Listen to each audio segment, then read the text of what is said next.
Maka mayoritas ulama dari mazhab Syafi'iyah dan Hanabilah dari hadis ini berpendapat bahwasanya liur anjing apa? Najis. Kenapa najis? Karena Rasulullah SAW sampai suruh buang apa? Airnya. Karena airnya ternajisi. Kemudian Rasulullah SAW juga suruh cuci 7 kali. Bahkan salah satunya dengan pasir. Bahkan mereka masukkan dengan najasah mughalladhah, yaitu najis yang berat. Najis yang berat. Karena secara umum najis-najis yang lain tidak harus 7 kali. Yang penting kalau najisnya hilang sekali sudah cukup. Ya, najis yang lain kalau dicuci sekali sudah hilang maka sudah cukup. Kecuali najis air liur apa? Anjing sampai 7 kali. Mazhab Malikiyah mengatakan tidak. Rasulullah SAW suruh mencuci bejana itu bukan karena najis tapi karena ada illah ta'abbudiyah. Sekedar kita beribadah kepada Allah tanpa tahu sebabnya. Tanpa tahu apa? Sebabnya. Sehingga mereka mengatakan Rasulullah menyuruh membuang air di bejana yang telah dijilatin oleh anjing dan suruh mencucinya bukan karena najis. Baik, ibu-ibu kita lanjutkan. Jadi menurut mazhab Malikiyah mereka mengatakan anjing tidak najis termasuk air liurnya tidak najis. Mereka menyebutkan dalil mereka, ya. Banyak dalil mereka, di antaranya mereka mengatakan bahwasanya adapun hadis Rasulullah SAW menyuruh untuk membuang air yang diminum oleh anjing, kemudian dicuci bejananya. Kata mereka itu bukan karena najis, tapi ada suatu hal yang kita tidak tahu. Itu suatu hal yang kita tidak tahu, kita hanya beribadah kepada Allah dengan mencucinya dan membuang airnya. Sebabnya ta'abudiyah. Ta'abudiyah maksudnya kita enggak tahu, sekedar disuruh beribadah. Ini sebenarnya Malikiyah. Lebih lagi mereka mengatakan bahwasanya suci bukan berarti harus najis. Seperti Rasulullah SAW mengatakan as-siwak mardhatun lirabb matharatun lil fam. Bahwasanya siwak itu mendatangkan keridhaan Allah dan membersihkan apa? Mulut. Padahal pakai siwak bukan untuk menghilangkan najis, tapi Rasulullah menggunakan kata matharah, membersihkan.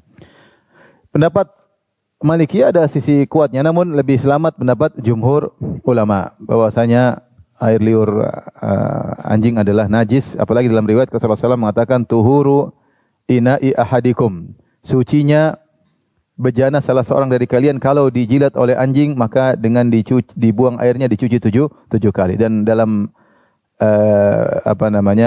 tradisi syariat kalau dikatakan sucinya sesuatu berarti tadinya najis kemudian disucikan. Tadinya najis kemudian disucikan, ya. Oleh karenanya pendapat yang lebih hati-hati bahwasanya air liur anjing itu apa? Najis, ya. Ini masalah khilafiyah. Masalah khilafiyah, tapi sepakat bahwasanya kencingnya kemudian kotorannya najis. Terlebih lagi ketika menguatkan hal ini ketika ada kucing yang datang kemudian minum dari bejana di rumah seseorang, maka ditanyalah kepada Nabi, apakah sisa jilatan kucing tersebut najis? Maka Nabi SAW mengatakan tidak najis, ya. Ya, kata Nabi SAW, innaha minat tawafina alaikum awi tawafat. Sungguhnya kucing itu termasuk hewan-hewan yang sering berkeliaran di rumah-rumah kalian. Sering tawaf, maksudnya sering berkeliaran. Sehingga air minumnya sisa air minumnya tidak najis. Ini terkait kucing, ya.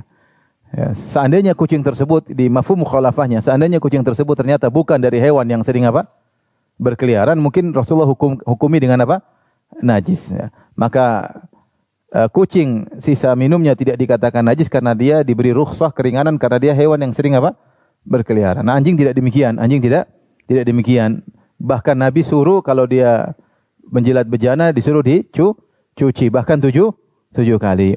Maka pendapat yang lebih hati-hati bahwasanya anjing adalah najis, air liurnya juga najis sebagaimana kotorannya, kencingnya dan kotorannya adalah najis, ya. Ini terkait dengan zat anjing tersebut. Makanya kalau bertanya, Ustaz, kalau kita tersentuh badan anjing bagaimana? Ini tergantung pendapat mana, ya. Pendapat mana. Tapi yang jelas kalau kita bicara kotorannya, air kencingnya, air liurnya, maka itu najis. Tapi kalau badannya mungkin ada khilaf seperti mazhab Hanafiyah mengatakan tidak najis, ya.